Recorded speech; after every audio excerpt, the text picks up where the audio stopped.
예, 안녕하십니까. 방금 소개받은 한국인터넷진흥원 공급망안전정책팀장 이동화입니다. 오늘 글로벌 ICT 표준 컨퍼런스에 참여하신 그 많은 전문가 분들과 함께 그 안전한 미래를 위한 그 표준을 고민하는 과정 중에 하나로 그 저희 차세대 보안의 여러 주제들에 대해서 그 공유를 할 수 있는 그런 기회를 만들어 주셔서 이 자리에 서서 감사의 말씀을 드리겠습니다.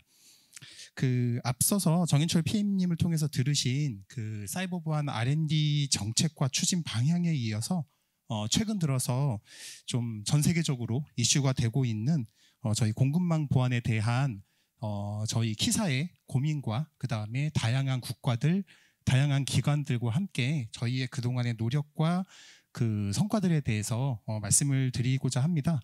그런데 앞에 정인철 PM님 발표 중에 공급망 보안이나 S보험이라는 단어들이 이미 여러 번 나왔고 여기 계신 분들도 아마 많이들 인지는 하고 계실 거라고 그렇게 생각이 듭니다. 그래서 저희가 뭐 막 되게 원론적인 이야기나 이런 부분들보다는 실질적으로 저희가 고민했던 내용들, 그동안 노력했던 것들을 중심으로 해서 말씀을 드리고 그거를 통해서 이번 컨퍼런스의 그 주제 중에 하나가 제가 이제 좀 홈페이지나 이런 걸 좀 찾아봤었는데 디지털 시대의 핵심 가치인 포용적 혁신을 실현하기 위한 표준화 전략을 논의하는 자리라고 그렇게 들었습니다. 그래서 이제 그런 거 자료를 그런 그 고민을 하시는 데 있어서 조금이나마 도움이 되는 그런 발표로 진행할 수 있도록 하겠습니다.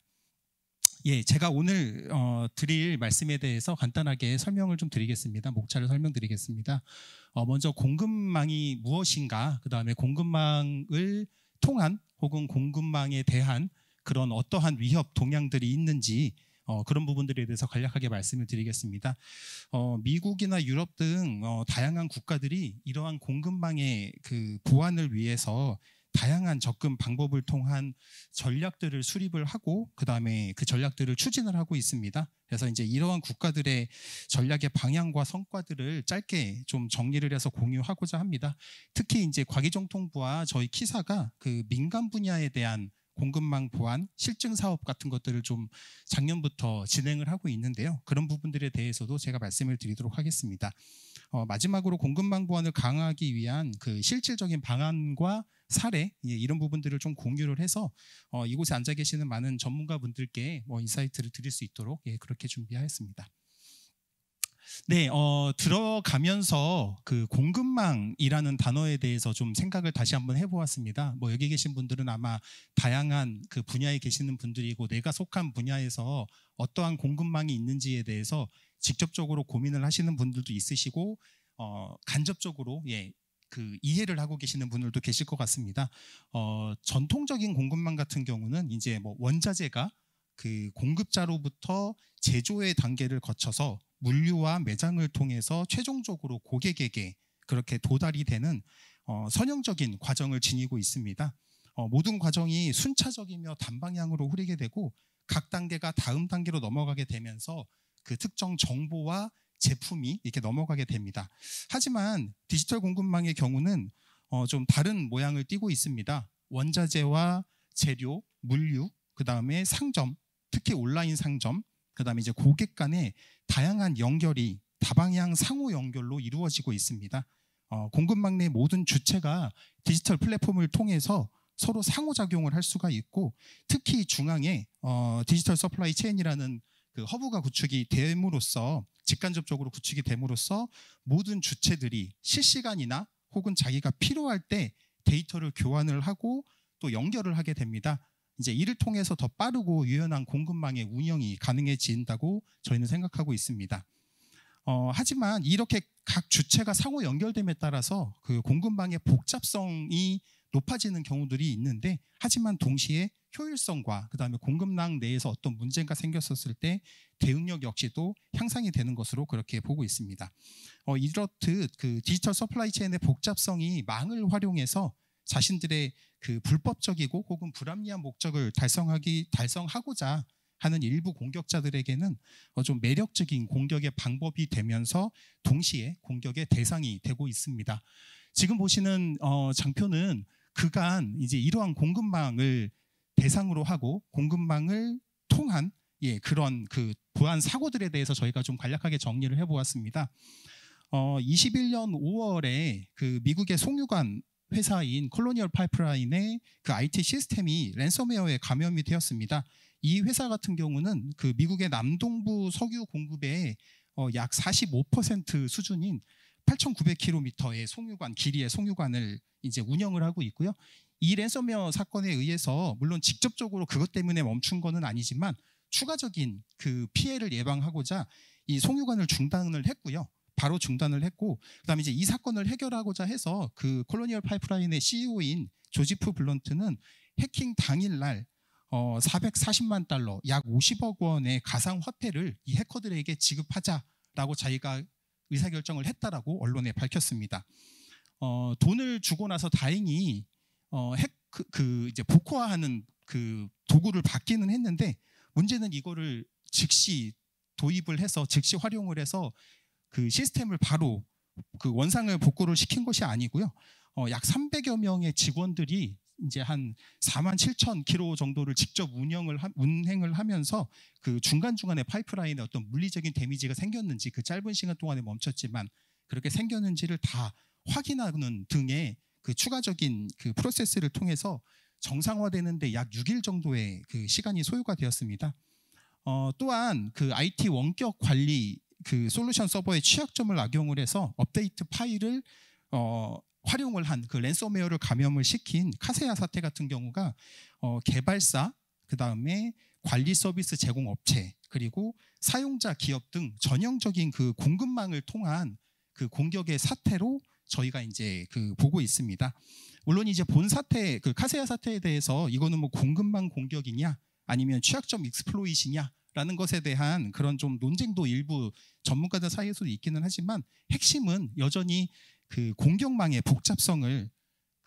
복잡성이 이번 문제의 그 가운데 있다라고 하는 것에 대해서는 그 논쟁의 여지는 없을 것 같습니다.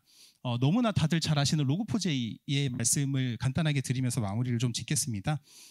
전 세계 많은 그 자바 기반의 서버나 아니면 응용 프로그램에서 사용되고 있는 로그4j는 그 공격자가 특정 메시지를 입력을 하게 되면 이제 그 취약점을 처리하지 못한 서버나 응용 프로그램을 그 공격자들이 이제 그 컴퓨터에 제어권을 탈취할 수 있는 그런 취약점입니다. 72시간 동안 알려진 게 약 뭐 한 82만 건 정도의 공격이 발생했다고 하고 있고, 일부 언론 등에 따르면 아직까지도 그 공격의 피해 이런 것들이 제대로 측정되지 않았고 지금도 문제가 되고 있는 시스템들도 여전히 돌아가고 있다라고 하는 그런 말들도 있습니다.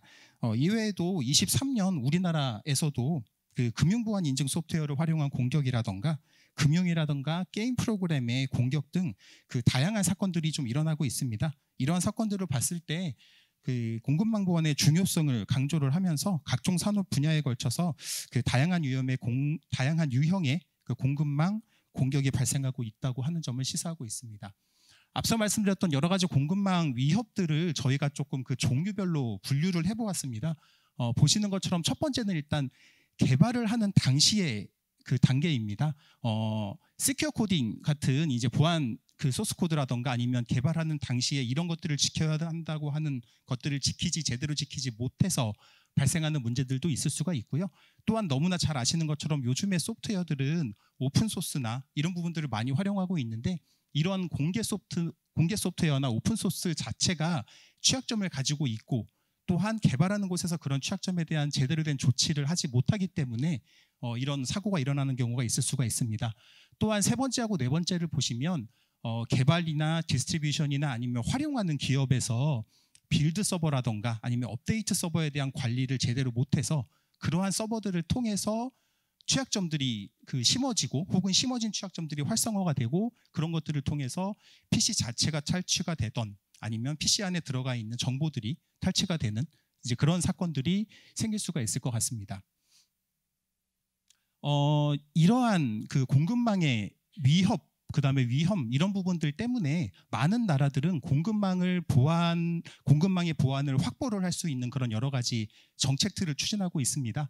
이 앞선 자리에서도 잠깐 발표 자리에서 잠깐 나오기는 했는데, 미국 같은 경우는 바이든 정부의 초기 행정명령인 14028을 통해서 니스트 주도로 해서 크리티컬 소프트웨어라는 정의를 하고 그러한 크리티컬 소프트웨어를 만드는 데 있어서 어떠한 오픈 소스들이 쓰이게 되었는지 그런 부분들을 다 제출을 해라라고 하는 S봄의 개념들을 그 행정명령 2514028을 통해서 이제 발표가 됐고요. 또한 각종 소프트웨어나 이런 부분들을 만들 때 있어서 지켜야 하는 보안 가이드라인이라던가 보안 지침 같은 것들을 지속적으로 개선을 하고 새로 만들고 그다음에 공표를 하고 하는 그런 활동들을 진행을 하고 있습니다. 이 자리에서 뭐 하나하나 다 시간 때문에 하나하나 다 설명은 못 드리겠지만 주로 니스트와 시사를 통해서 SSDF라던가 CSCM이라던가 이러한 가이드들, 프레임워크들을 만들어서 하고 있습니다. 여기까지는 어떻게 보면 약간 정책적인 내용이고 그다음에 크리티컬 소프트웨어라는 우리가 조금 눈에 안 보이는 손에 안 잡히는 그런 그 분야라고 볼 수가 있는데요. FDA 같은 경우는 의료기기 이제 허가를 해주는 곳이지 않습니까? 이 허가를 앞으로 허가를 할 때 모든 의료기기에 소프트웨어에는 S봄을 제출을 하는 것을 강제를 하고 있습니다. 또한 S봄 제출하는 것에서만 그치는 것이 아니고 그 Secure Software Development Attestation 폼이라고 저희는 이제 줄여서 Self Attestation 폼이라고 부르고 있는데요. 이런 부분들은 어떤 의미냐면 다음에 있습니다. 네, 그 소프트웨어를 개발하는 데 있어서 안전한 개발과 빌드 환경을 구축을 했는지, 그 다음에 소스코드 관리 자체를 신뢰할 수 있도록 하고 있는지, 그 다음에 그러한 소스코드나 이런 부분들에 대한 출처를 명확하게 관리하고 있는지, 마지막으로 그 보안 취약점에 대한 탐지 조치와 관리 체계를 운영하고 있는지를 그 소프트웨어를 만든 기업의 CEO가 직접 서명을 하는, 그래서 그렇게 해서 이제 시사에 제출을 하는 그런 제도들도 운영을 하고 있습니다. 이게 슬라이드가 제가 PPT를 만들어서 드렸는데 그게 조금 깨진 것 같습니다. 사과 말씀드립니다. 미국과 달리 유럽 같은 경우는 처음부터 바로 법안으로 이제 접근을 하고 있습니다. 사이버 보건연법이라고 해서 관심 있으신 분들은 아마 언론에서도 보셨겠지만 올해 그 EU 의회와 이사회에서 그 법안에 대한 서명을 완료를 했고요. 앞으로 3년간의 시범 적용을 통해서 약 27년도에는 그 법안이 시행이 될 예정이라고 보시면 될 것 같습니다. 이 법의 적용 대상은 그 직간접적으로 타 기기나 네트워크에 연결될 수 있는 디지털 요소가 포함된 모든 하드웨어와 소프트웨어 제품을 그 대상으로 하고 있습니다. 이러한 제품들에 대해서 그 공통의 표준을 수립을 해서 EU 시장에 출시된 제품과 소프트웨어의 안전성을 확보를 하고 그 다음에 디지털 제품 수명주기 전반에 사이버 보안을 강화를 하는 그런 목적으로 법이 되어 있고요. 이 법은 단순하게 만드는 업체 혹은 활용하는 업체에게만 적용되는 것이 아니고 제조부터 유통 수입 업체 그 다음에 사고가 발생했을 때 그 어떻게 보고를 해야 되는지에 대한 의무까지도 다 적용을 하고 있습니다. 제품 출시하기 전에 마찬가지로 오늘의 어떻게 보면 주제인 그 S봄의 적용을 필수로 마찬가지로 요청하고 있습니다. 이외에도 일본과 중국 등 많은 나라들이 그 공급망 보안, 그 다음에 S봄 제출이나 이런 부분들을 정책화하고 있습니다. 일본 같은 경우는 경제 산업성을 주도로 해서 19년도에 이미 소프트웨어 TF를 구성을 했고요. 사이버 보안 대책을 연달아서 발표를 했는데 이 대책 안에도 공급망 보안에 대한 권고 부분이 들어가 있습니다. 또한 최근에 이제 저희 키사하고 과기정통부도 그 TF에 같이 들어가 있는데 시사와 함께 일본 그 경제산업성 TF와 함께 들어가 있는 그 TF에서 공통의 S봄 그 가이드라인을 만들거나 하는 그런 부분들도 같이 진행을 하고 있습니다. 중국 같은 경우도 그 공급망 보안 요구 표준을 22년도에 그 중국 표준화관리위원회에서 발표하는 것을 시작으로 해서 정보통신연구원이나 이런 곳에서 그 S봄 보안 백서를 발간을 하고 실무 가이드를 발간을 하는 등 지금 다양한 활동들을 진행하고 있습니다. 영국과 네덜란드, 독일 이런 곳에서도 마찬가지로 S봄을 활용을 해라라고 하는 그런 권고 내용을 담은 그런 각종 가이드나 이런 부분들을 제출을 하고 만들고 있습니다. 간단하게 뭐 말씀드리면 이미 아시는 분들은 아시겠지만 호주와 인도와 일본과 미국 그 쿼드 사이버 보안 파트너십을 22년도에 체결을 했는데요. 여기에서도 마찬가지로 그 높은 수준의 안전한 소프트웨어 개발 체계 활동을 촉구를 하고 그 각국 정부 정책에 공동으로 반영을 하자라고 하는 그런 파트너십을 체결을 했습니다. 우리나라도 그 한국과 미국 사이버 보안 최고급 협의회 SSG를 통해서 올해 초에도 한번 저희가 소프트웨어 공급망 보안에 대한 정책을 각 나라들이 우리나라가 어떻게 하고 있는지 그런 부분들을 논의를 하고 앞으로도 지속적으로 논의를 할 예정입니다. 예, 이제 아까 말씀드렸던 과기정통부와 저희 키사가 진행하고 있는 그 공급망 보안 관련돼서 여러 가지 활동들에 대해서 간략하게 말씀을 좀 드리겠습니다. 저희는 이제 저희 키사 같은 경우는 22년도부터 그 공급망 보안의 중요성, 그 다음에 S보험을 공급망 보안을 위해서 활용할 수 있다라고 하는 내용들을 좀 그 파악을 하고요. 그 산학연 전문가가 참여를 하는 그런 이제 포럼을 만들고 그다음에 간담회 산업계의 의견을 듣는 게 또 중요하기 때문에 그런 간담회를 그 개최를 하고 있습니다. 아까 그 미국의 정책 쪽에서 말씀드렸던 것 중에 그 FDA 의료 분야에 대한 그 S보험 의무 제출 부분을 말씀드린 적이 있습니다. 실제로 우리나라 기업들 중에서도 지금 이 FDA 승인을 다시 받아야 되거나 아니면 신규로 받으려고 하는 곳들도 있습니다. 그런 곳들도 마찬가지로 S보험 제출을 무조건 해야 되기 때문에 그런 부분들 저희가 좀 지원해 드리고자 23년도에 세 개 분야를 시작으로 해서 올해 24년도에도 저희가 그 실증 사업을 진행을 하고 있습니다. 이게 이제 그 실증 사업 부분에 대한 내용인데요. 아까도 말씀드린 것처럼 모든 그 산업 분야의 S보험이 공급망 보안이 언제 이제 정책적으로 들어닥칠지 모르기 때문에 저희가 우선순위를 좀 정해서 실증 사업을 지원을 하고 있는데 그 우선순위의 첫 번째는 일단 당연히 정책적인 시급성 부분입니다.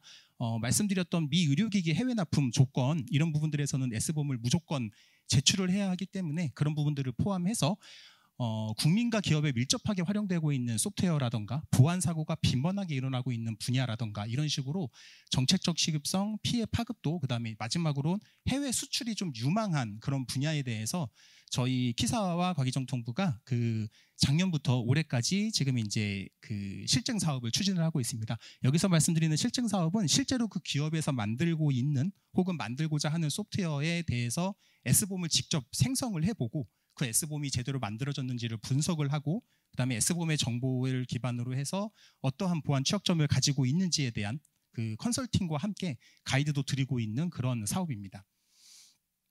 네, 이 장에서는 저희가 올해 초에 5월 달에 이제 나왔던 소프트웨어 공급망 보안 가이드라인 부분에 대한 말씀만 간단하게 드리겠습니다. 작년부터 과기정통부, 그다음에 국가정보원, 디플정위원회, 그다음에 저희 키사 이렇게 참석을 해서 저희가 소프트웨어 공급망 보안에 대한 가이드라인, S보험이 무엇인지부터 시작을 해서 앞으로 이 장 뒤에 있는 슬라이드에서 말씀을 드릴 여러 가지 그 내용들을 담은 그 가이드라인을 올해 초에 발표를 했고요. 지금도 저희 키사 홈페이지나 다른 유관기관 홈페이지에 들어가시면 다운을 받으실 수가 있습니다.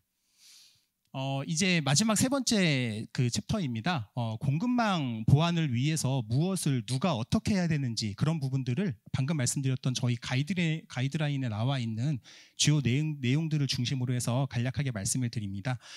체계적인 공급망 보안의 위험을 관리하도록 위해서는 그 소프트웨어들을 개발을 하고 그 공급을 하고 그다음에 활용을 하는 전체 그 모든 공급사, 개발사, 고객사 모든 부분들이 각각의 단계별로 어떠한 보안의 위협이 있는지를 그 정의를 하고 그 정의된 부분에 대해서 어떻게 하면 이거를 추진할 수 있을지에 대한 방법론을 만들어내고 그다음에 그 방법론을 그 방법론을 실행하는 그런 내부적인 전략들을 만드는 것이 필요하다고 생각이 듭니다.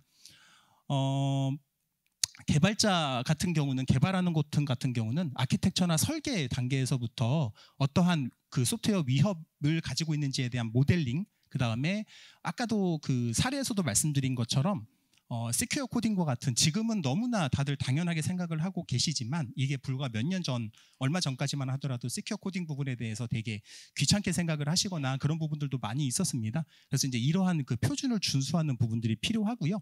공급하는 곳에서도 자기네들이 이쪽에서 받아서 저쪽에 공급을 하거나 업데이트를 하거나 하는 그런 과정들에 있어서 그 안전한 소프트웨어를 전달하기 위한 방법론들, 그 다음에 자기가 받은 소프트웨어를 정말 이게 제대로 되는지에 대한 검증, 이런 부분들을 진행을 해야 될 거라고 생각이 듭니다. 마지막으로 고객들의 입장에서도 무조건 받은 거를 그냥 그대로 활용하는 것이 아니고 우리 기업, 우리 기관 내부적인 보안을 강화하기 위한 요구사항들을 정의를 하고 그 요구사항 안에서 추진할 수 있는 좀 그런 그 프로세스들을 필요로 할 것 같습니다.